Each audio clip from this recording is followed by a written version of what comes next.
The more that you begin to dominate your field, the more that you're going to strangely get inspiration from all around you. There was this very famous pop singer who was starting to grow a massive fan base. They went from being a local sensation to becoming a global sensation, and soon this pop singer was seen as the gold standard in terms of pop. So most people expected that this pop singer would learn strictly from other pop singers. That's how they should have practiced. But not quite.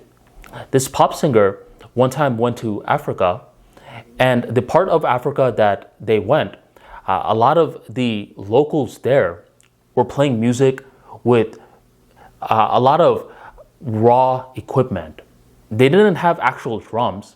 Instead, they were getting rocks and just hitting it like this. Whenever there was a thunder, a lot of the tribes within this African village would dance.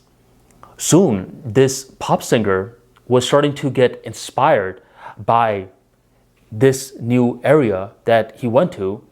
More specifically, he was getting inspired by nature.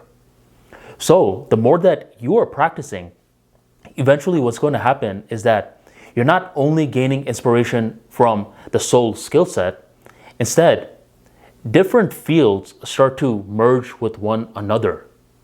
This is known as interleaving learning, and the more that you're capable of cross-combining fields, you start to learn at a rapid rate, and you become more solidified in the knowledge that you have already accumulated.